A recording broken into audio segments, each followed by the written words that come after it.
안녕하세요. 축진먹입니다. 오늘의 찌캐스트 약간 주간 PL 느낌으로 진행을 할 거고요. 오프닝 토크 짧게 약간 얘기를 해보면 직장인들 월요병 있잖아요. 저는 사실 토요일에 그 일이 시작하는 느낌이 들어서 보통은 금요일에 좀 휴식을 취하거든요. 그리고 막 월요일까지 되게 바쁘게 달려오는 것 같아요. 그 다음에 이제 저는 화요일에 저녁에 이제 풋살을 하는데 화요일 저녁에 풋살하고 딱 집에 오면은 뭔가 그때 에너지가 한번 꺾이는 느낌? 약간 직장인의 목요일 같은 느낌이 있습니다. 그리고 요새는 또 주중에 챔스도 늘어나면서 수, 목, 챔스 하고 제가 이제 목요일마다 이스타TV 가서 찡리뷰 촬영을 하거든요.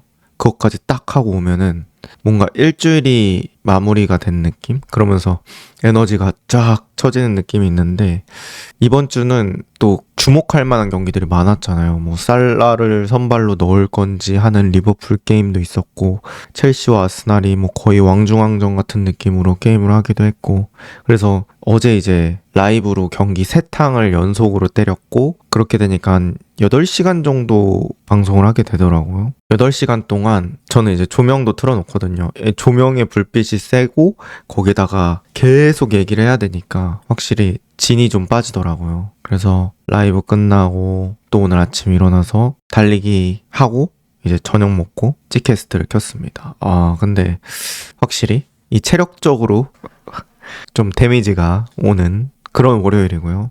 하지만 또 열심히 한번 해보도록 하겠습니다. 이게 저는 항상 그런 생각해요. 감사한 거다. A매치 기간 때 사실 해외 축구에 대한 관심이 그때는 살짝 식거든요. 그래서 어떤 영상을 올리더라도 그 여러분들의 관심을 뺏기가 어려워요.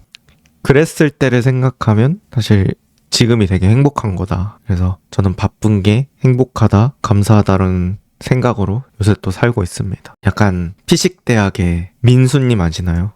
그분이 약간 배우 패러디 하면서 정말 감사한 일이다 막 이렇게 하잖아요. 민수롭다. 근데 저는 진심입니다. 진짜 감사합니다. 어쨌든 그렇게 됐고 또 순위 한번 일단 볼게요. 지금 아스날이 승점 30점, 혼자서 이제 30점을 뚫었어요. 아직 한 번의 패배밖에 없고 이 패배는 1라운드 리버풀과의 경기입니다. 그리고 2위인 맨시티가 25점. 시티는 참 신기한 게 4패를 했어요. 패배가 꽤 많음에도 불구하고 무승부 거의 없이 다 승리를 챙기면서 2위 25점까지 따라 올라갔습니다. 그 다음에 첼시가 24점, 6점 차. 그 다음 빌라 24점. 빌라가 최근에 3연승 거두면서 주목도에 비해서 되게 승점을 잘 쌓았습니다. 거기에 브라이튼 5위 22점, 썬더랜드 아직까지도 6위 22점. 그 뒤가 맨유, 리버풀, 크리스탈 팰리스, 브렌트포드, 본머스, 토트넘, 뉴캐슬, 에버튼. 근데 이제 토트넘이 시즌 초에 비해서 순위가 많이 떨어져 있는 상황이고요. 어느새 뉴캐슬과 승점이 똑같아졌습니다. 그리고 마침 다음 경기가 뉴캐슬 대 토트넘.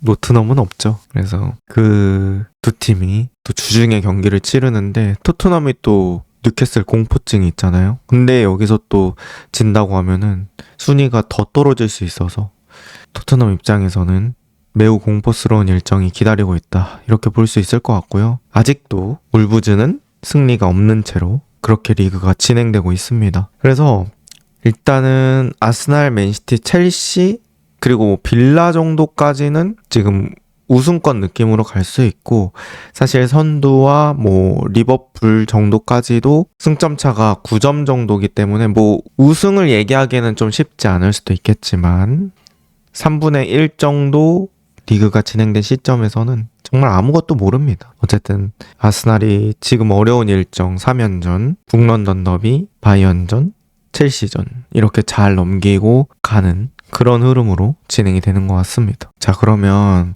이번 주 가장 핫했던 경기 첼시 대 아스날 이 경기를 한번 얘기해 보려고 해요. 일단 여러분들도 경기 보면서 아시겠지만 양 팀의 기싸움 정말 엄청났고 그 다음에 좀 거칠기도 했어요.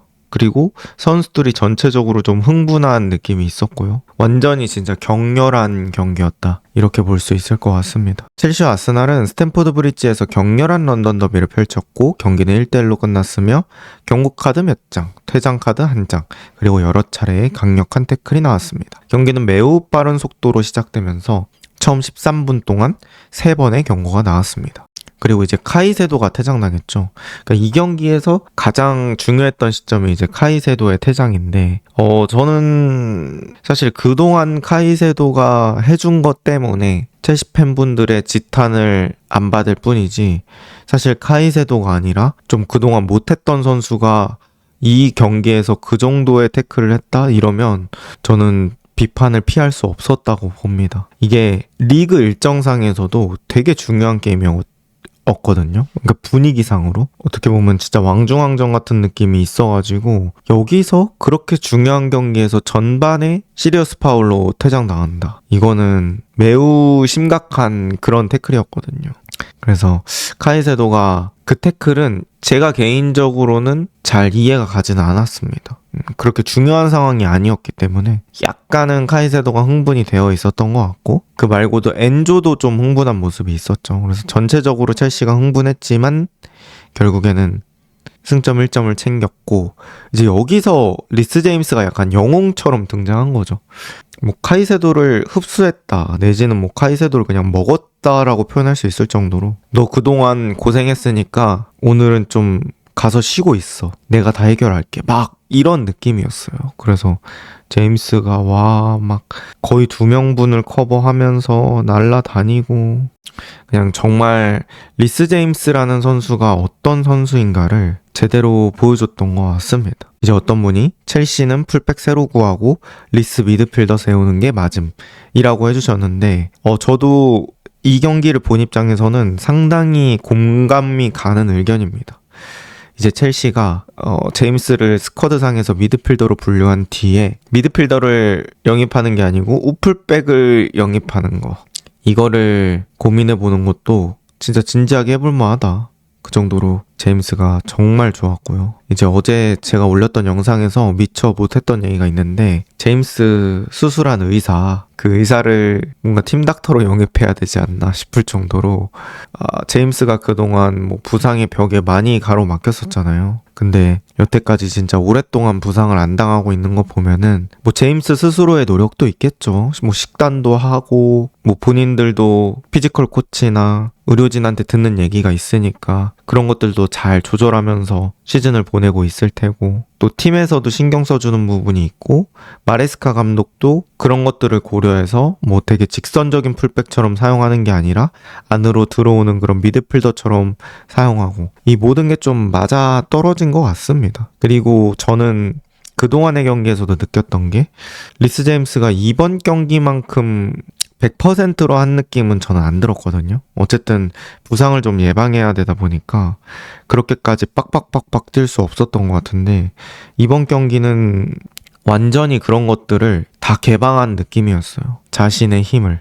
뭔가 그동안에는 이제 다리에 모래주머니 같은 거를 달고 훈련을 했었다면 이번 경기에서 모래주머니 다 풀어버리고 자신의 힘을 온전히 개방한 느낌이 나서 리스 제임스라는 선수가 충분히 자신의 가치를 증명했다고 봅니다. 그리고 이제 기사에서는 이 경기의 중요성에 대해서 얘기합니다. 이번 무승부로 아스날은 여전히 리그 선두 자리를 5점 차로 유지하고 있습니다. 시즌 초반에도 상당한 우위를 유지하고 있습니다. 결정적으로 아스날은 격차를 크게 좁힐 수 있었던 패배를 피했습니다. 만약에 이거 아스날이 졌으면 이제 첼시랑 지금 6점 차인데 거의 4점 차까지 좁혀지는 그런 상황이 되는 거죠. 그랬을 경우에는 숫자적으로 상당히 압박을 받게 되는데, 뭐 아스날도 무승부로 막은 거는 잘한 것 같습니다. 게다가 이제 이거는 결국 기세와 관련된 부분이잖아요. 단순히 뭐 승점을 챙기지 못했다라는 것뿐만 아니라 기세까지 아스날이 넘어갈 수 있는 부분이어서 그런 것들을 버티는 것도, 저는 아스날도 이번 시즌 진짜 단단하다, 뭔가 해볼 수 있겠다라는 생각이 들 수 있는 그런 흐름입니다. 어쨌든 이런 강팀과의 경기, 특히나 원정 게임은 사실 승리를 하면 좋겠지만 승리를 하지 못하더라도 무승부 정도면 그래도 아예 불만이다 정도까지는 아닐 것 같거든요. 그래서 뭐 카이세도 퇴장이라는 변수가 있어서 그 10명짜리 팀을 이기지 못한 건 분명히 아쉽겠지만 그냥 경기 전에 기대했던 기대치 내지는 뭐 경기하면서 느껴졌던 그런 첼시의 경기력 이런 것들까지 다 고려했을 때는 아스날이 잘 막았던 것 같습니다. 카이세도의 레드는 신체적 시작 이후 불가피한 일이었는가? 이제 현지 측에서도 카이세도의 태클에 대해서 얘기를 합니다. 저도 이게 약간 진짜 옛날 축구 같다는 느낌이 든 게 막 서로 갖다 받고 이런 게 이게 경기 중에서 뭐 엄청난 공격 찬스, 슈팅 찬스 이런 것들이 서로 많이 나왔던 그런 느낌의 게임은 아니더라도 저는 전체적으로는 되게 긴장감 있게 봤거든요. 이 경기에서 알 수 없는 그 긴장감이 있기 때문에 되게 몰입하면서 볼 수 있었는데 이제 그런 것들이 또 서로의 흥분도 이런 것들에도 관련이 있는 것 같아요. 그리고 저는 첼시가 약간 명경기 제조팀이라고 생각합니다.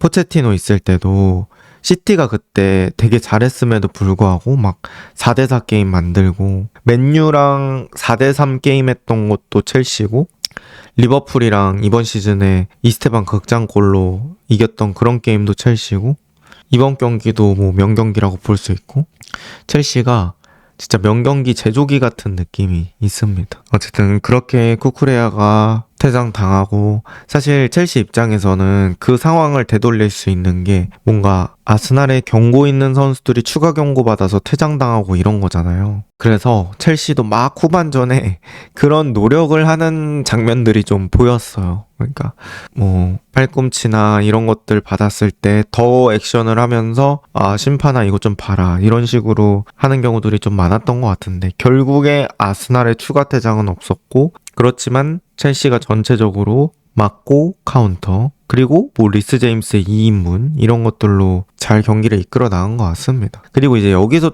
또 추가적으로 언급해 주시는 선수가 찰로바하고 포파나더라고요. 그 두 명이 뒤쪽에서 어쨌든 10명으로 수비할 때 아스날의 공격을 많이 받을 때 사실 센터백이 그런 내려앉는 수비에서 해줘야 될 역할이 되게 많죠. 예를 들어 컷백 루트까지 아스날 선수들이 들어왔을 때 사실 측면에서는 뚫리더라도 결국에 가운데 쪽으로 예쁜 컷백이 날아오지 못하게 만드는 게 진짜 핵심인데 그러려면 센터백들이 위치 선정을 되게 잘해야 되거든요. 근데 이제 첼시의 센터백 2명은 또 위치 선정도 되게 잘했던 느낌이 있어서 전체적으로는 충분히 또 만족스러운 센터백의 퍼포먼스였다고 생각을 합니다. 그리고 이제 마레스카도 이런 퇴장 상황이 그냥 익숙했을 거예요. 그러니까 욕은 나오는데 너무 여러 병원 겪어봤잖아요. 이번 시즌에. 그러다 보니까 뭐 마레스카가 사실 뭐 원래 있었던 일인 양 그냥 편하게 대응을 하더라고요. 그래서 마레스카는 다시 10명으로 줄어드는 상황에 어떻게 대처했나요? 이렇게 적혀 있습니다. 마레스카는 시즌 초 첼시가 10명으로 경기할 때 개선해야 될 점이 있다고 인정했습니다. 그리고 카이세도가 이번 시즌 6번째로 레드카드를 받은 선수가 되면서 그는 충분한 연습을 했습니다. 아마 마레스카가 충분한 연습이 됐다는 얘기겠죠. 마레스카는 특히 리그 선두를 상대로 그렇게 빨리 또다시 시험대에 오르고 싶지 않았을 것입니다. 그리고 첼시가 프리미어리그 패배 3번 중 2번은 한 명이 부족한 상황에서 발생했대요. 맨유와 브라이튼 이때 연속 패배 당할 때 퇴장이 있었죠. 두 경기 모두 마레스카 감독이 내린 주요 결정 중 하나는 이스테방을 교체한 것이었고 그는 이번 경기에서도 같은 결정을 내렸습니다. 제가 기억하기로는 맨유전에서 이제 이스테방 뺀 거는 어느 정도 납득이 가는데 네투를 뺐던 게 그때 좀 말이 나왔던 것 같아요. 그때 그러고 나서 역습은 어떻게 가려고 하는 거지? 라는 그런 얘기가 나올 정도로 사실 네투가 좋은 빠른 발과 그런 것들을 가지고 있었는데 네투를 뺐던 게 좀 아쉬웠잖아요. 근데 이제 이번 경기에서는 네투는 그대로 남겨놓고 이스테방만 제외한 게 어느 정도 역습 밸런스도 챙기면서 가지 않았나 싶고요. 그 다음에 이제 첼시가 어쨌든 세트피스에서 득점한 게 매우 컸던 것 같아요. 그러니까 그런 세트피스가 사실 뭐 강팀이든 약팀이든 경기에 변화를 줄 수 있는 그런 상황이 만들어지잖아요. 이제 거기서 찰로바의 백헤더 진짜 막기 상당히 어려운 헤더였고, 그리고 좀 제가 아쉬웠던 건 주앙 페드루가 상대 센터백들을 되게 어렵게 만들었는데 페드루를 굳이 델랍으로 바꿀 필요가 있었을까? 라는 생각이 좀 들긴 하더라고요. 페드루가 뭐 키가 큰 건 아니고 피지컬이 좋은 건 아닌데 이 전체적으로 몸으로 버텨주는 거나 상대 센터백 괴롭혀주는 게 되게 좋고 좀 유틸성이 있어서 여러 상황에서 좀 활용할 수가 있었는데, 델랍은 그것보다는 조금 더 굵직하고 우직하고 힘으로 하는 그런 느낌이기 때문에 약간은 그런 영특함 같은 것들이 저는 부족했다고 느껴집니다. 그래서 그런 교체는 조금 아쉽긴 하지만 뭐 전체적으로는 이제 퇴장 당하고도 어느 정도 밸런스를 갖추면서 교체하는 방법을 감독이 알게 된 게 아닌가라고 생각을 하고요. 이제 아스날 입장에서는 모스케라와 인카피의 조합을 얘기를 꼭 해야 될 것 같아요. 아스날 서포터들은 이미 가브리엘이 출전하지 못할 것이라는 것을 알고 있었지만 살리바가 선발 라인업에서 빠진 것은 몹시 놀라운 일이었습니다. 아르테타가 이렇게 얘기했다고 합니다. 어제 그는 몸이 불편했어요. 무슨 일이 있었는지 좀 더 자세히 알아봐야 할 것 같아요. 아르테타는 경기 전 스카이 스포츠와의 인터뷰에서 이렇게 말했습니다. 큰 문제는 아니라고 생각하지만 경기에 참여할 정도는 아니에요. 뭐 이런 식으로 얘기를 한 것 같은데 아스날이 후방에서 하프라인까지 올려놓는 작업을 저는 리그에서 가장 잘하는 팀이라고 생각하는데, 거기서는 센터백의 안정적인 볼 배급이 되게 중요하거든요. 근데 이제 그런 안정적인 볼 배급이 모스케라 인카피에 쪽에서 잘 안 됐던 것 같고, 그 중에서도 저는 특히 모스케라의 빌드업이 좀 아쉬웠습니다. 모스케라는 약간 클래식 센터백 같은 느낌이 있어요. 뭐 빌드업이 엄청나게 수려하고 요즘 느낌의 센터백이라기보다는 뭐 신체 능력이나 피지컬적인 부분, 그리고 순수 수비력, 이런 부분들로 자기의 장점을 보여주는 선수라고 생각하는데 확실히 그런 빌드업 할 때 좀 티가 났던 것 같습니다.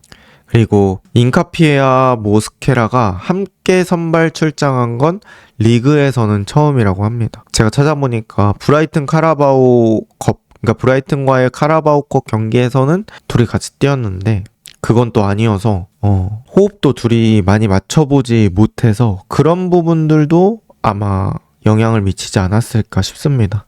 보통 이제 센터백은 듀오로 많이 출전을 하기 때문에 그 듀오의 뭐 조합도 고려하고 정발도 고려하고 이런 부분이 있지만, 어쨌든 이 듀오로 많이 뛰어보지 않았다는 거, 이런 거는 뭐 수비 위치나 빌드업 시의 위치 이런 거에서도 좀 영향을 미칠 수 있기 때문에 이 조합이 나온 게 아스날 팬분들 입장에서는 조금 아쉬운 부분이 될 수 있을 것 같습니다. 그리고 뭐 네투 같은 선수의 수비 가담도 저는 되게 좋았다고 생각을 하고요. 산체스도 너무 공중볼에서 대처를 유연하게 잘해줬기 때문에 그런 부분들도 저는 충분히 기여도가 있다고 생각을 합니다.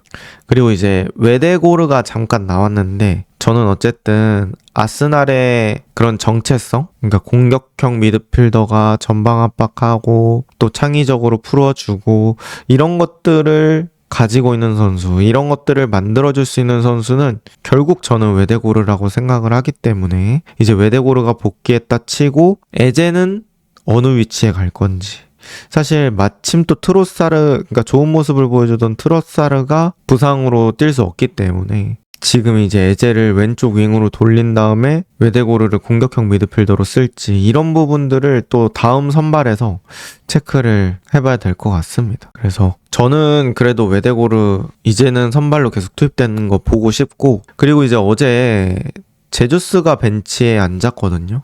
그래서 만약에 또 제주스가 나올 수 있다면 어느 정도의 퍼포먼스를 보여줄지, 그리고 메리노가 최근에 잘하고 있는데 요케레스를 선발로 바꿀 건지, 뭐 이런 부분들도 다음 선발 라인업에서 체크를 해봐야 될 것 같습니다. 경기 후 각 감독이 무슨 얘기했는지 한번 체크를 해보겠습니다. 아르테타가 먼저 무슨 얘기를 했냐면, 퇴장 후에 우리는 경기를 끝내고 싶었습니다. 하지만 그러지 못했습니다. 그러니까 퇴장 후에 오히려 급해졌다는 그런 뉘앙스의 얘기를 하고 있어요. 옐로 카드가 더 많이 나왔고 선수들은 계속해서 상대 선수를 줄이려고 공격받았습니다. 뭐 예를 들어서 상대 선수들이 뭐 부족한 부분들을, 그러니까 숫자가 부족한 부분들을 더 공략하려고 했다, 이런 느낌인 것 같아요. 그래서 하프타임에 우리는 좋아, 이제 잠시 멈추자, 이제 우리가 해야 할 일을 하자 라고 아르테타가 말했다고 합니다. 그러니까 컴다운을 시킨 거죠. 그러고 이제 뭐 후반전 거의 시작하자마자 헤더골을 먹히긴 했지만 평정심을 찾고 다시 동점골을 만들어냈고요. 마레스카는 되게 만족을 했던 것 같아요. 그리고 2월이나 3월에 우리가 지금 이 자리에 있다면 충분히 우승을 노릴 수 있을 겁니다. 하지만 아직 11월 말이에요. 이 경기들은 선수들에게 성장하고 자신감을 심어줍니다. 그러니까 아직 이르다, 우승 얘기하는 거는. 그래서 기분은 좋았다, 뭐 이렇게 얘기를 했습니다. 첼시는 리즈 원정 떠나고요. 그 다음에 아스날은 브렌트포드와의 홈 경기가 또 있습니다. 과연 이 두 경기 어떻게 진행될지 또 지켜보도록 하겠고요. 그 다음 웨스트햄 리버풀이에요. 리버풀이 웨스트햄 상대로 2대0으로 승리하며 4경기 만에 첫 승리. 그리고 그전에는 3연패, 3점 실점하면서 3연패를 했기 때문에 이거 끄는 거는 저는 되게 크다고 봅니다. 그리고 웨스트햄은 글쎄요, 리버풀과의 경기는 되게 흔들리고 있긴 했지만 저는 그럼에도 그 전에는 분위기가 괜찮았다고 생각을 하거든요. 근데 어쨌든 리버풀이 여기서 그동안 최근에 펼쳐졌던 경기 중에서는 가장 좋은 경기력으로 또 마무리를 했습니다. 현지 측에서는 일단 이삭의 득점을 좀 중요하게 보는 것 같아요. 이것이 이삭에게 이륙의 기회가 될 수 있을까? 알렉산더 이삭이 보통 경기장 밖에서 교체되던 시기였습니다. 하지만 이번에는 경기 중 60분이라는 시간이 이 기록적인 영입 선수에게 훨씬 더 달콤하게 다가왔습니다. 이삭은 골대 앞에서 골을 넣지 못한 후 터덜터덜 걸어나가는 대신 고개를 꼿꼿이 들고 덕아웃으로 향할 수 있었습니다. 이삭 득점이 저는 과정도 되게 좋았다고 생각을 해요. 일단은 그 학포 쪽으로 가서 이제 학포가 컷백을 한 거잖아요. 근데 그 상황에서 비르츠가 일단 잘 흔들다가 엇박으로 주고 또 학포가 컷백, 이삭이 마무리했는데 이삭 마무리가 저는 약간 아시안게임 때 황의조가 이란 상대로 넣은 득점이 있거든요. 제 기억이 맞다면 16강전으로 기억하고요. 그때 이제 황인범의 컷백이었을 거예요. 그 다음에 발만 싹 열어가지고 이삭이 인사이드로 컷백을 마무리하는 그런 느낌으로 느껴졌거든요. 그래서 갑자기 황의조와 겹쳐 보였습니다. 황삭, 죄송합니다. 어쨌든 그렇고요. 그 다음에 이삭이 어쨌든 저는 뭐 이 경기에서 완벽한 퍼포먼스다라고 얘기할 수는 없겠지만 이렇게 득점 하나하나씩 올리면 공격수들은 퍼포먼스가 전체적으로 올라오는 그런 빈도들이 되게 많아지거든요. 그래서 이삭의 득점은 매우 중요하다, 그렇게 느꼈고, 어제는 웨스트햄도 공격을 좀 많이 했기 때문에 리버풀한테도 역습 찬스가 꽤 몇 번 찾아왔어요. 그리고 그 역습 찬스에서 저는 비르츠의 퍼포먼스에 조금 놀랐습니다. 사실 비르츠가 국가대표 때도 보면은 완전히 좁은 공간에서, 밀집 공간에서 어떤 변수를 창출하는 능력은 좀 아쉽다고 볼 수 있어요. 근데 상대 공간이 어느 정도 떠 있고 그 다음에 상대 라인이 어느 정도 높아 있으면 그쪽으로 충분히 패스를 넣어줄 수 있는 능력이 있더라고요. 그러니까 동일한 공간 대비 비르츠가 낼 수 있는 퍼포먼스가 더 높다. 그러니까 같은 공간에서 가성비가 더 좋다. 저는 이렇게 표현을 하고 싶고요. 비르츠가 뭐 각포한테도 좋은 기회 하나 만들었고, 전반전에도 그 이삭이 홈런 슈팅 할 때도 좀 예쁜 컷백도 만들었고, 그래서 전체적으로는 상당히 괜찮았다, 이렇게 볼 수 있을 것 같고, 이게 좀 메인 포인트죠. 리버풀이 살라 없이 더 좋은가? 한번 읽어볼게요. 리버풀이 성적이 떨어지고 살라의 골이 줄어들면서 이번 시즌에 이 주제에 대한 논의가 길게 이어졌습니다. 어쩌면 둘은 서로 연관이 있을 수도 있습니다. 지난 시즌 살라는 골로 승부를 결정지었고 그 덕분에 리버풀은 PL 우승을 차지할 수 있었습니다. 하지만 그가 우승에 전적으로 책임이 있었던 것은 아니지만 최근 부진의 원인 또한 전적으로 그에게만 책임이 있는 것은 아닙니다. 저도 이 문장은 되게 공감합니다. 사실 살라가 물론 퍼포먼스가 안 나오는 거는 맞지만 그동안 리버풀에서 한 2, 3인분 해줬던 선수는 맞지만 그럼에도 불구하고 꼭 살라 때문만은 아니거든요. 그러니까 코나테의 미스도 중간중간에 계속 있었고 비르치라는 선수가 올라오지 않은 폼도 있었고 케르케즈 같은 선수의 적응 문제 이런 것들도 있었습니다. 근데 이제 그런 것들을 봤을 때는 살라만 잘못은 아니지만 살라의 퍼포먼스는 또 아쉬웠었다. 이렇게 볼 수 있을 것 같고요. 별빛 짱돌님이 말씀해 주신 게 살라의 수비 가담을 대가로 공포값을 뽑아냈는데 이번 시즌은 그게 안 돌아오면서 양 사이드로 과부하가 걸린 게 아닐까 싶습니다. 맞아요. 그러니까 저는 이제 살라의 수비 능력도 사실 전성기만큼은 안 나와준다고 생각을 하고요. 그랬을 경우에는 살라가 공격을 잘해야지만 사실 팀에서 제 가치를 해줄 수 있는 거죠. 왜냐면 수비 상황일 때는 소보슬라이나 프림퐁 같은 선수가 그 자리에 뛰는 게 더 나을 테니까. 근데 살라가 이번 시즌은 공격이 그만큼 안 나오고 결국에는 그런 것들이 경기 내에서 가성비 적게 돌아가면서 이제는 살라를 빼봐도 되지 않을까라는 생각까지 도달한 것 같습니다. 그리고 이제 이 기사에서도 이런 얘기를 합니다. 이 경기에서 눈에 띄는 것은 미드필드, 특히 오른쪽에서 보여준 건 견고함과 통제력이었습니다. 활력 넘치는 소보슬라이가 살라를 대신해 조고메즈를 효과적으로 지원했습니다. 저도 요거는 상당히 동의하는 부분이에요. 그러니까 소보슬라이가 어쨌든 많이 뛸 수 있고 팀에 뛰는 걸로 기여를 많이 하다 보니까 이 선수가 얼마나 뛰느냐에 따라서 달라지는 것들이 많다고 생각을 해요. 근데 살라보다는 확실히 오른쪽에서 수비적인 기여도나 그런 것들이 높겠죠. 그러다 보니까 전체적으로 뭔가 내려앉을 때의 밸런스? 이런 것들도 잘 잡히고 상대한테 압박 나갈 때도 어느 정도 밸런스 잡은 채로 플레이를 했던 것 같습니다. 그리고 또 조고메즈가 소보슬라이와 호흡을 오래 맞춘 건 아니더라도 은근 또 둘이 잘 움직여줬어요. 소보슬라이가 안으로 들어올 때는 조고메즈가 되게 넓게 벌려주면서 안쪽으로 쭉 들어가주고 그런 부분들을 얘기할 수 있겠죠. 그리고 조고메즈가 바로 크로스 올리는 것도 저는 상당히 괜찮았다고 봅니다. 별빛장 돌림이 그리고 어제는 소보가 빠른 템포로 비르치랑 합을 맞췄는데 살라는 볼을 보유하고 치고 올라가는 모습이 많을지라 좀 안 맞을지도. 약간 살라는 온더볼 상황에서 공을 좀 발밑에 받고 해결하기를 원하는 스타일이긴 하죠. 그래서 그런 상황에서 본인이 스피드를 못 내면 전체적인 공격 템포가 좀 떨어질 수 있다 보니까 그런 부분 충분히 공감합니다. 그래서 저는 어쨌든 간 지금 리버풀은 이기는 것도 이기는 건데 저는 무너지지 않는 게 되게 중요하다고 생각하거든요. 그러니까 리버풀이 이번 경기 저는 승리한 것도 승리한 거지만 무실점 승리라는 게 되게 큰 부분이라고 생각해요. 그러니까 실점을 안 했기 때문에 리버풀이 무너질 틈이 없었고 그러다 보니까 최근에 리버풀이 그렇게 밀리는 방식, 무너지는 방식들이 나오지 않았다.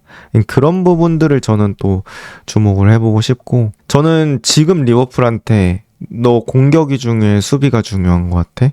이렇게 물어보면 저는 무조건 수비라고 생각합니다. 그만큼 리버풀은 무너지지 않는 게 중요하고 일단 맞고 골은 제가 봤을 때는 넣을 수 있는 능력들이 충분히 있는 것 같아요. 그래서 수비가 매우 중요하다고 생각합니다. 여기서 이런 얘기 또 합니다. 웨스트햄의 공격은 거의 왼쪽 측면으로 집중되지 않았고 엘하지 말릭 디오프의 위협은 무력화되었습니다. 비르치 또한 수비에 상당한 기여를 했고 그 덕분에 리버풀의 전체적인 형태는 더욱 균형 잡히고 조직적인 모습을 보여주었습니다. 이 밸런스를 이제 아무래도 얘기할 수 있겠죠.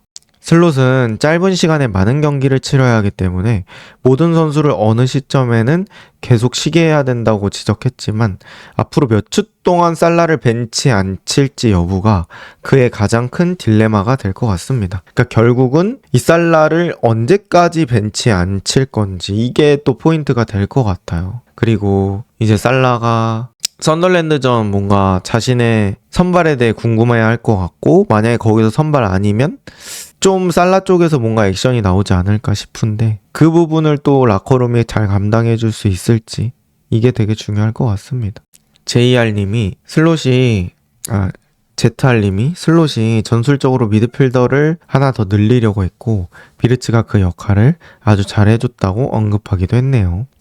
저는 사실 이삭 에키티케 공존이 가능하면 두 명의 공격력을 골고루 활용하는 게 좋다고 생각하긴 하는데 만약에 그게 안 될 거라면 차라리 그냥 미드필더 하나 늘리면서 밸런스 잡는 게 중요하고 또 워낙 중원 싸움이 중요한 시대가 됐잖아요. 그래서 그런 중원 싸움을 또 비르츠가 이번 경기에서 잘해줬습니다. 리버풀이 공이 있는 상황뿐만 아니라 없는 상황에서도 수비 가담도 잘해주고 이제 제가 어디서 듣기로는 비르츠가 근육을 증량했대요. 2.5kg인가 증량했는데 제가 어제 우스갯소리로 그거 엽떡 한 통 먹으면 되는 거 아니냐 이렇게 했는데 이제 비르츠는 엽떡을 안 좋아하겠죠?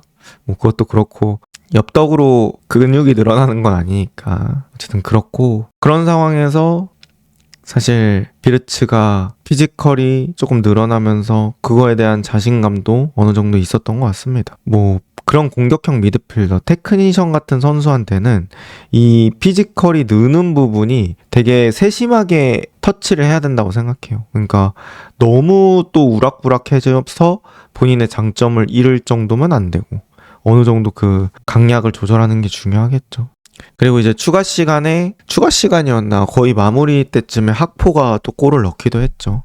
사실 학포의 이런 골들이 좀 선제골이나 결승골 이때 터지면 참 좋을 것 같긴 한데 어쨌든 저는 이렇게 추가골도 절대 의미 없는 골은 아니라고 생각합니다. 경기 흐름에서 상대를 끊어낼 수 있기 때문에 상대의 그런 팔로잉을 딱 잘라낼 수 있기 때문에 충분히 괜찮은 득점이라고 생각하고요. 학포도 이렇게 해서 득점해서 계속해서 흐름 찾으면 또 어떻게 될지 모르는 거죠. 그리고 이제 별빛장 돌림이 막바지에 엄청 거칠게 나올 수 있었고 그러면 부상 위험이 늘어나니 쐐기 골 박는 게 중요하죠. 맞습니다. 저도 그렇게 생각하고 그 다음에 추가적으로 이제 한 골로 계속 추가 시간을 보내는 건 선수들한테 이 근육의 긴장도도 계속 올라가 있을 거고 전체적으로 프레셔를 받는 상황에서 게임하기 때문에 실수가 나올 수도 있고 그래서 어쨌든 학포의 골도 되게 중요했다고 저는 생각을 합니다. 슬롯은 무슨 말을 했나요? 슬롯이 기자회견에서 이렇게 말했습니다. 우리는 거의 찬스를 내주지 않았고 스스로 찬스를 만들어낼 수 있었습니다. 여러 번 졌기 때문에 승리가 중요하기 때문에 확실히 안도감이 듭니다. 최근 우리 경기들과 비슷한 점도 있고 다른 점도 있었습니다. 비슷한 점은 첫 번째 찬스에서 골을 넣지 못했다라는 점입니다. 하지만 다행인 점은 수많은 경기에서 처음으로 상대의 첫 번째 찬스가 골로 연결되지 않았다는 것입니다. 그러니까 어쨌든 실점을 늦게 했다라는 부분을 되게 포커싱하는 것 같아요. 그래서 저는 리버풀이 지금 어쨌든 실점 없이 그러니까 우리 스쿼드도 할 수 있다. 우리가 여기서 어떻게 좀 희망을 볼 수 있는 방법을 약간이라도 찾아봤다 라는 의미로 봤을 때는 이번 경기 얻어가는 게 꽤 많을 것 같습니다. 사실 리버풀이 스쿼드에 약간 지금 꼬임이 있는 상황이잖아요. 그래서 그런 스쿼드의 꼬임이 어떻게 보면 팀원들이 어떻게 보면 팬들이 나중에 이거 어떻게 해야 되지? 장기적으로 봤을 때 이거 해결할 수 있는 문제인가? 뭔가 이런 느낌을 가질 수 있는 상황이었는데 이번 경기에서 약간의 희망적인 부분 힌트를 본 것 같고 지금 리버풀에서 가장 좋은 퍼포먼스를 보여주고 있는 소보슬라이와 비르츠를 같이 써도 된다는 그런 희망까지 얻었던 경기가 되지 않았나 싶습니다. 사실 이번 경기는 요행이라고 봐도 될 정도로 지금 경기력 정립은 안 됐다고 생각합니다. 이제 아마 리버풀 팬이신 것 같은데 제가 느꼈을 때는 경기력적으로는 조금 아쉬운 부분이 있으실 수도 있을 것 같아요. 근데 이제 저는 보자면 전반전에 어느 정도 하고자 하는 것들을 보여줬고 그 다음에 이제 리버풀이 그동안 3연패 했던 걸 감안하면 저는 그래도 긍정적인 면이 조금 더 많지 않을까라는 생각입니다. 이렇게 해서 반복적으로 경기를 치러가면서 경기력을 만들어 나가는 게 또 중요하겠죠. 그 다음에 이제 토트넘입니다. 토트넘이 풀럼에게 1대2로 패배했는데요. 토트넘은 지금 상황이 너무 안 좋습니다. 풀럼과의 경기에서 초반 이 실점은 제가 봤을 때는 글쎄요. 도저히 이해가 안 가는 그런 실점 2개였던 것 같습니다. 그리고 이제 저는 뭔가 토트넘이 팀적으로 결속된 모습이 좀 없다고 느껴서 이 토트넘의 분위기가 되게 안 좋다. 그냥 전체적으로 뭔가 선수들이 하나의 팀으로 플레이하는 것 같지가 않다. 그리고 주장이 뭔가 확 잡아주지 못하고 있는 것 같아요. 반더벤이 필드에 나가서 주장 역할을 할 때 과연 반더벤의 말이 얼마나 힘이 있는지, 또 반더벤 본인은 주장으로서의 역할을 다하고 있는지, 너무 흥분하는 건 아닌지, 이런 느낌이 많이 듭니다. 이제 어떤 분이 그냥 직장 느낌이라고 표현해 주셨는데 어느 정도 되게 공감이 가는 말이에요. 그러니까 우리가 이제 회사 같은 데 가면은 사실 애사심을 가지고 이렇게 같이 싸워나가는 동료 느낌으로 하면 좋겠지만, 사실 요즘은 누가 직장을 그렇게 다니나요? 대부분 이제 평생 직장이라는 느낌보다는 뭔가 오늘 빨리 그냥 퇴근해야지, 퇴근하고 뭐 해야지, 이런 느낌으로 회사를 다니는 경우들이 많잖아요. 근데 이제 토트넘은 사실 축구는 직장이긴 하지만 어쨌든 같이 경기를 해야 되는 그런 동료끼리 같이 이끌어 나가야 되는 상황이기 때문에 뭔가 서로가 희생하고 팀적인 마인드가 되게 중요한 그런 스포츠라고 생각하는데, 말씀해 주신 것처럼 토트넘 선수들이 서로 진짜 직장 느낌으로 지금 경기에 임하고 있는 게 아닐까 라는 생각이 또 있습니다. 손흥민 나가고 노장이 벤 데이비스밖에 없어진 것도 큰 듯. 중심을 잡아줄 사람이 없음 이라고 해주셨는데, 충분히 공감하는 의견입니다. 사실 벤 데이비스는 뭐 엄청나게 타이트하게 선수들을 쪼아대고 막 그런 스타일은 아닌 것 같아서, 또 벤 데이비스는 지금 뭐 거의 플레잉 코치 느낌이에요. 지금 뭐 경기 숫자를 많이 가져가고 이런 느낌은 아니기 때문에 벤 데이비스의 말에 힘이 커질 수 없고, 손흥민은 뭐 단순히 나이가 많은 것도 많은 거고 토트넘에 정말 오랜 시간 동안 기여해 왔고, 손흥민이 그만큼 또 실력이 있었기 때문에 그 말에 힘이 더 있었다고 생각을 하는데, 사실 지금 남아있는 선수들은 손흥민에 비해서는 뭐 레거시 같은 게 덜 쌓였다고 해야 되나? 그런 부분들이 좀 있죠. 그리고 이제 토트넘 팬들이 비카리오를 좀 야유를 했나 봐요. 그래서 토트넘 서포터들은 홈에서 보여준 처참한 성적에 신물이 났고 지금 당장은 불만을 표출하는데 큰 어려움은 없습니다.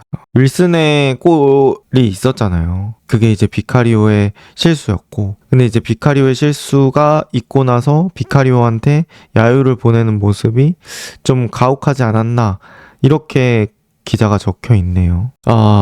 여러분은 어떻게 생각하시나요? 요새 비카리오에 대해서. 저는 사실 비카리오 맘이었어요. 뭐 비카리오 맘이라기보다 비카리오가 킨스키보다 훨씬 더 낫다고 믿고 있는 그런 사람 중에 한 명이었습니다. 일단 비카리오가 엄청난 세이브 능력을 가지고 있기 때문에 발밑이 그렇게 중요하지 않다고 생각을 했었어요. 근데 요새는 그 발밑이 팀 패배에 영향을 미칠 만큼 치명적으로 작용하고 있습니다. 그리고 이제 비카리오가 세이브 능력도 예전만치 못하고요. 비카리오 얘기하는 게 이런 얘기 많이 하시더라고요. 비카리오는 자기가 찬스를 만들어서 창조 선방을 한다, 이런 또 의견들이 많더라고요. 그래서 그런 부분들 보면서 그래, 진짜 그렇게 생각할 수 있겠네. 그리고 이제 비카리오가 사실 골킥을 또 차야 되는데 막 반더벤이 대신 차줄 때도 있잖아요. 그거는 이제 뭐 팀 내에서는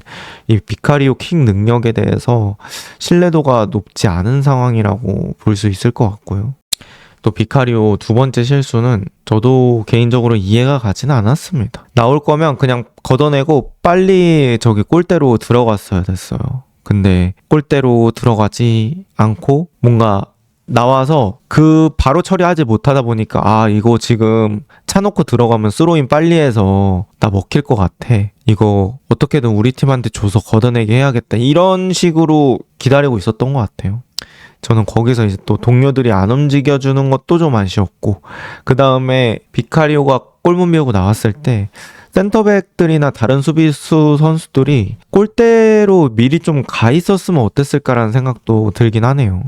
어쨌든 전체적으로 비카리오의 큰 실수 플러스 주변 동료들이 좀 그런 것들을 커버 안 해주는 모습은 저는 아쉽게 느꼈습니다. 근데 지금 일단 어쨌든 비카리오한테 야유가 나오고, 그러니까 홈에서 무조건적인 지지를 받아야 되는 홈 선수들인데 이런 상황들이 나온다는 건 사실 지금 팀과 어떤 서포터들 간에 그런 단절이 있다 라고 이제 기사가 얘기를 하고 있네요. 그러니까 좋지 않은 상황이죠. 어쨌든 홈구장에서만큼은 좀 승리가 있어야 되는데 자꾸 원정에서 승리를 거두다 보니까 홈구장에서 응원하러 오는 현지 팬들도 계속해서 실망을 하고 있는 것 같아요. 그런 부분들도 무시할 수가 없을 것 같고, 이제 프랭크가 주도권을 잡을 수 있을지에 대해서도 얘기하네요. 스퍼스는 11월 국제유식기에서 돌아온 이후 7일 동안 3패를 기록했습니다. 아스날과 파리전까지는 기대치가 낮았지만 풀럼 상대로 승점 3점이 필요했고, 경기 시작 15분 동안 보여준 압도적인 경기력은 매우 우려스럽습니다.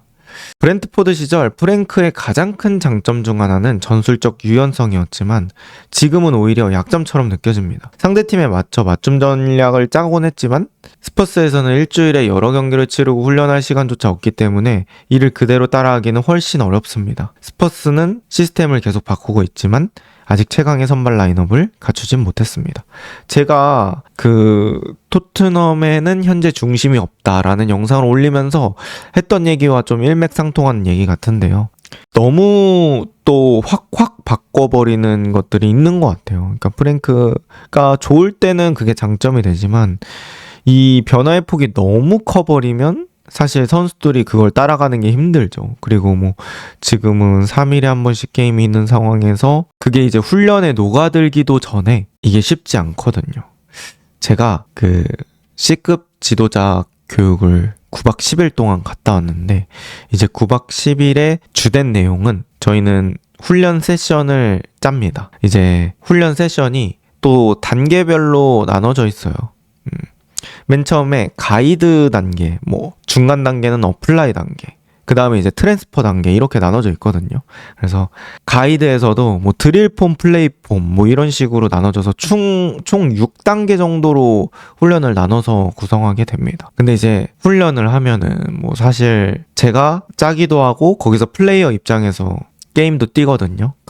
남의 훈련을 해주는 거예요. 근데 이제 저도 하면서 느꼈던 거는 이게 진짜 여러 번 훈련해야 감독이 원하는 대로 또 훈련이 될 수 있겠구나. 내지는 그 훈련이 경기장에서 효과를 볼 수 있겠구나. 이런 생각이 들더라고요. 근데 이제 프랭크가 여태까지 경기 중에 나가서 플레이할 때는 포메이션을 바꿀 때가 좀 많았잖아요. 그러니까 여태까지는 뭐 4-2-3-1 베이스로 하면서 나왔지만 최근에는 갑자기 4-2-2-2로 바꾸다가 약간 투톱식으로 플레이하고, 근데 이제 투톱식으로 플레이하면 뭐 전방 압박 위치나 시작점 이런 것들이 많이 바뀌는데 또 그런 것들을 바뀐 걸 선수들이 빠르게 적응하는 게 쉽지 않고 그런 것들이 좀 있는 것 같습니다. 토트넘은 홈에서 정말 형편없습니다. 최근 리그 21경기 중에 3승에 그쳤습니다. 상황은 더 나아지지 않습니다. 화요일에 뉴캐슬과 맞붙습니다. 이렇게 얘기를 합니다. 그러니까 뉴캐슬 일정이 남았는데 토트넘이 뉴캐슬을 어려워하고 게다가 이런 어려운 상황에서 간다는 게 상당히 좀 절망적인 상황이라고 해야 되나? 그런 느낌이 있는 것 같아요. 어떤 분이 이렇게 말씀해 주셨네요. 영국사라서 매번 홈경기장을 가는데 갈수록 뭔가 팬으로서 비참해지는 기분이에요. 강성 시즌 티켓 홀더, 그러니까 나이 든 영국 아저씨들은 내내 프랭크 욕만 해요. 현지 분위기를 또 알려주셨네요. 그래서 현지에서도 지금 같은 경기가 좀 지지층이 많이 떨어지고 있는 것 같습니다. 저는 이제 토트넘 프랭크 감독이 그동안 칭찬받았던 부분이 쉽게 지지 않는 거 플러스 좀 실점을 덜 당하는 거, 그런 것들이라고 생각을 했는데 요새 들어서 계속 실점하고 이런 것들은 사실 긍정적으로 볼 수 있는 부분은 아니겠죠. 그러니까 결국 자신의 주무기로 칭찬받았던 부분이 계속 무너지면서 이제는 원래 공격이 아쉬웠던 부분들을 그나마 덮었던 평가가 수비였는데 수비도 안 되고 공격도 단조로운 팀, 이런 평가를 받을 수 있는 그런 상황에 놓여버린 거죠. 이런 얘기가 있습니다. 이제 현지 측 댓글도 한번 읽어보려고 하는데 시즌권에 1350파운드를 내고 우리 돈으로 치면 한 260만 원 정도 되는 것 같아요. 네, 그 정도를 내고 한 시즌에 3번이나 이기는 상상, 그러니까 3번밖에 못 이기는 상상을 해보래. 그러니까 내가 260만 원 쓰고 1년 시즌권 끊었는데 한 시즌에 3번밖에 못 이기는 거 상상해봐라. 아, 넌 너무 짜증난다. 이런 식으로 얘기합니다. 팀 전체가 자신감이 없고 뭐 야유는 별 도움이 안 될 수 있겠지만 토트넘은 마치 리그 2에 있는 게임처럼, 마치 리그 2에 있는 팀처럼 경기를 풀어가고 있습니다. 유럽에서 가장 비싼 티켓 값에 걸맞지 않은 행보입니다. 뭐 이렇게 얘기를 합니다. 그리고 이제 어떤 사람은 또 이런 의견 남겼어요. 프랭크가 잔류하든 떠나든 사실은 우리가 수년간의 부진한 이적 시장, 이사회 차원의 축구 전략 부재, 실제로 축구를 이해하는 사람이 누가 있겠습니까? 그러니까 이사회가 지금 축구를 제대로 알고 경영을 하는 거냐, 뭐 이런 얘기를 또 하고요. 덴벨레와 에릭센 같은 선수들이 대체하지 못한 데에 대한 대가를 치르고 있다. 손흥민과 케인은 당연히 말할 것도 없고. 그러니까 이 사람의 논조는 이거죠. 우리가 프랭크 감독 뭐 그래 잘 못하고 있어. 근데 우리가 크게 보자는 거지. 지금 프랭크만 문제가 아니라 토트넘 전체적으로 지금 운영하고 있는 게 이게 맞아? 이런 식으로 얘기를 하는 거죠. 우리 11명의 선수 대부분은 기껏해야 평균 수준입니다. 반더벤과 로메로는 제외하고요.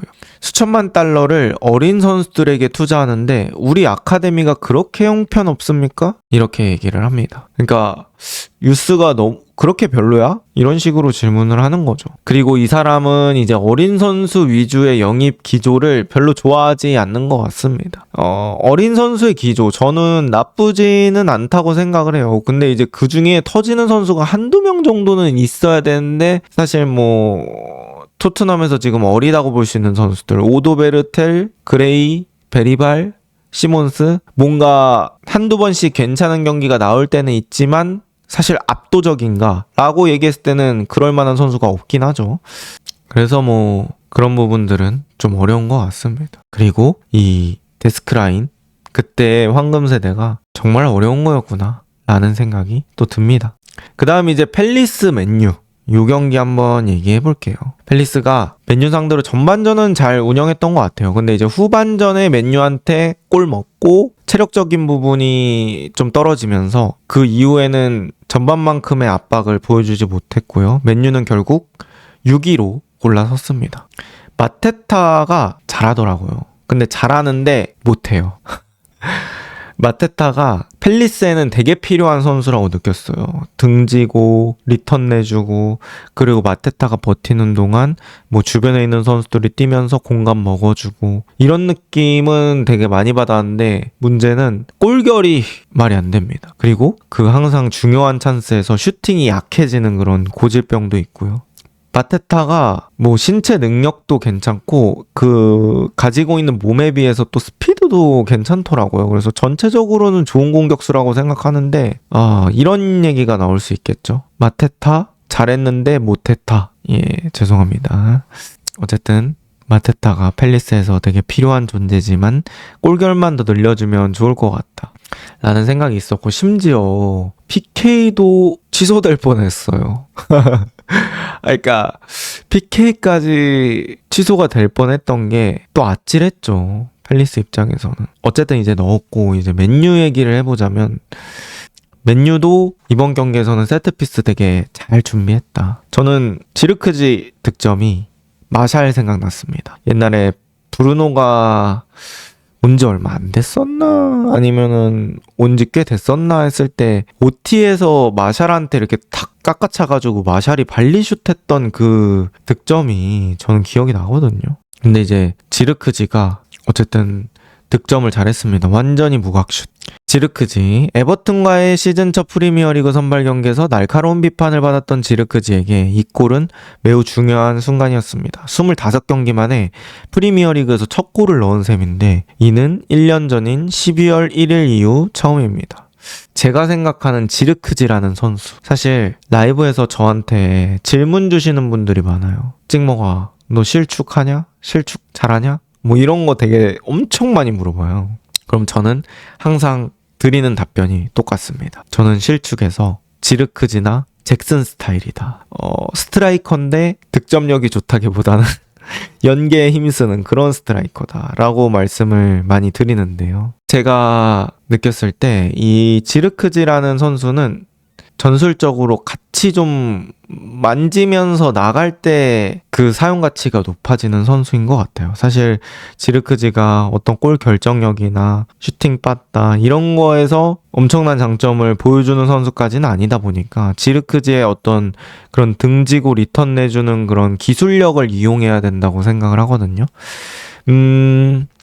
지르크지가 만약에 더 성장해서 진짜 잘 된다고 하면 저는 지르크지 유형의 최고로 좋은 모델은 피르미누라고 생각해요.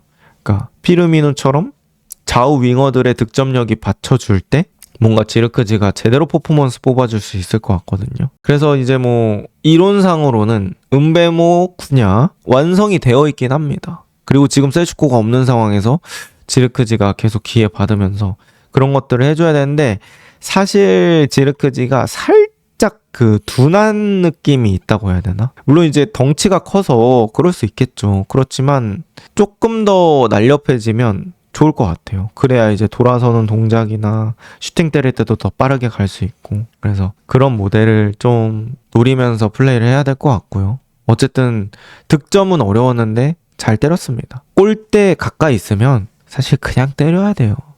뭐 얼마나 완벽한 기회가 있겠어요. 그냥 때리는 거야 공격수는. 그래서 그런 상황에서 굴절도 일어나고 뭐 세컨볼이 또 우리 동료한테 가기도 하고 그래서 저는 지르크지의 그런 무각슛도 충분히 칭찬할 만하다고 생각하고요. 뭐 득점 빼고는 경기에서 엄청난 영향력까지는 아니었지만 잘 또 해야 될 것 같습니다. 카세미로가 세러스트 파크로 복귀한 것이 더 행복했을까? 이 세러스트 파크, 그러니까 팰리스 홈구장이 카세미로가 0대4로 패배하며 센터백으로 몹시 힘든 밤을 보낸 곳이었다.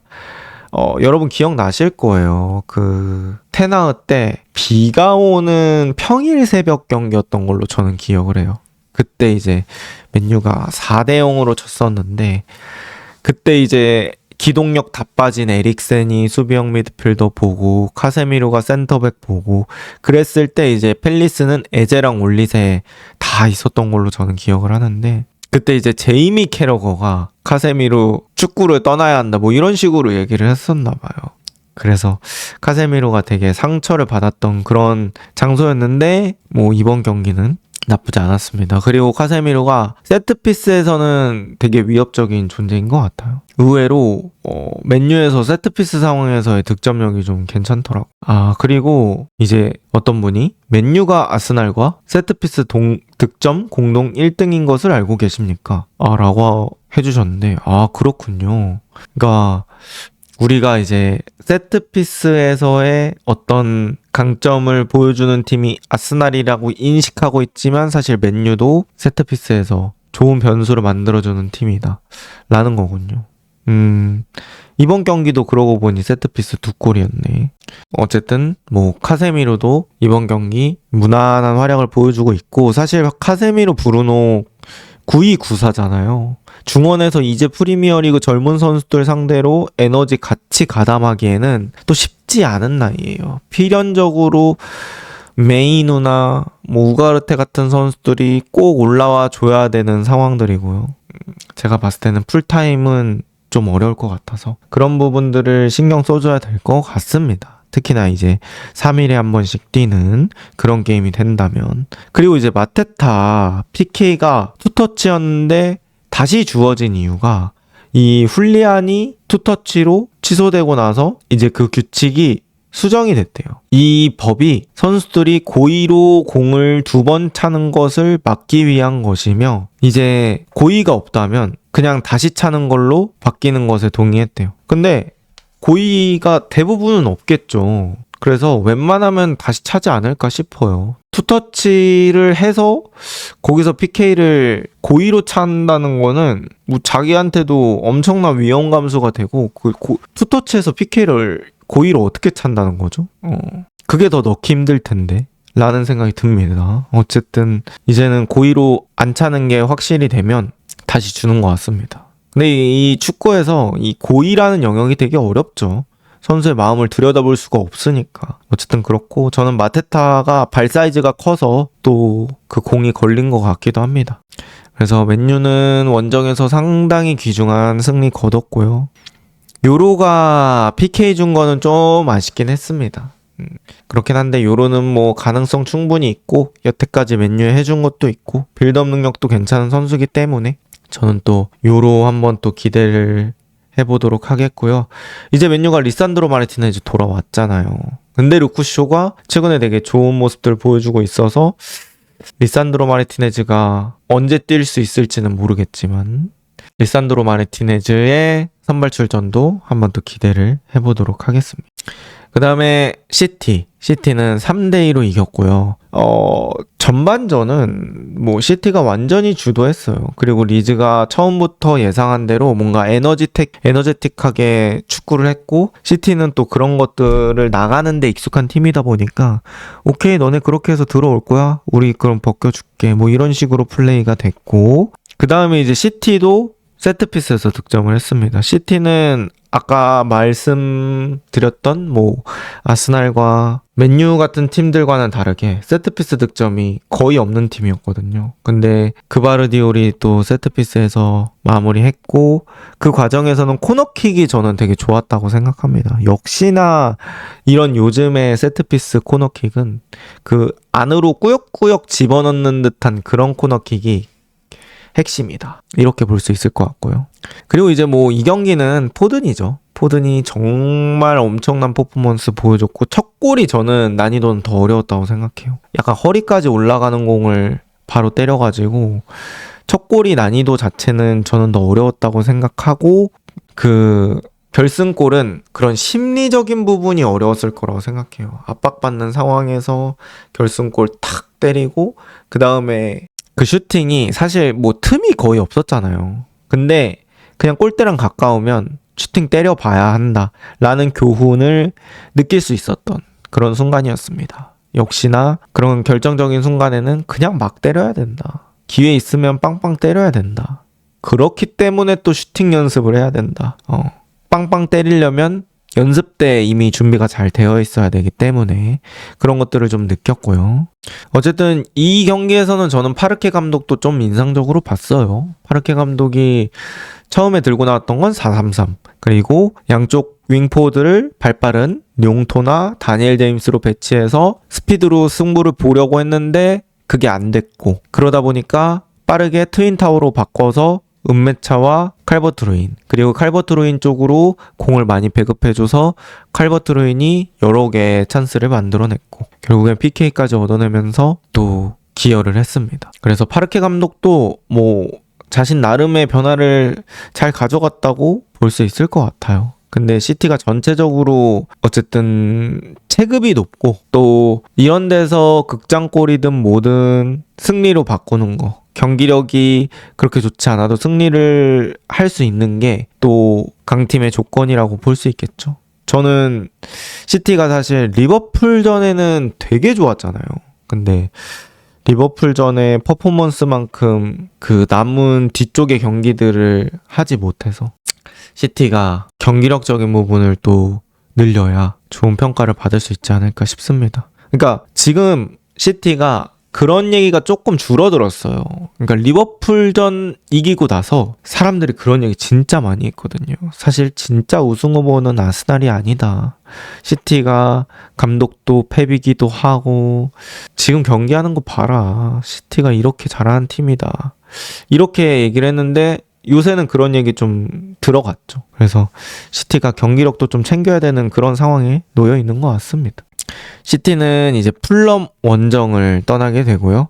리즈는 첼시와의 홈 경기가 있습니다. 그래서 풀럼도 토트넘이랑 하는 거 보니까 전체적으로 좀 팀이 짜임새가 있고 선수 구성도 꽤 알찹니다. 각자 자기 자리에서 약간 오래 해온 선수들이라서 그런지 모르겠는데, 그리고 생각보다 이워비가 공을 잘 차요. 그래서 풀럼 원정 쉽지 않을 것 같고, 이제 첼시는 지금 분위기 완전 탄 상태에서 카이세도는 없겠지만 또 폼 좋은 제임스가 기다리고 있기 때문에 리즈는 또 첼시와의 경기 어렵지 않을까 싶습니다. 자, 이렇게 오늘의 찌캐스트 약간 주간 PL 같은 느낌으로 해봤고요. 여기서 마무리하도록 하겠습니다. 감사합니다.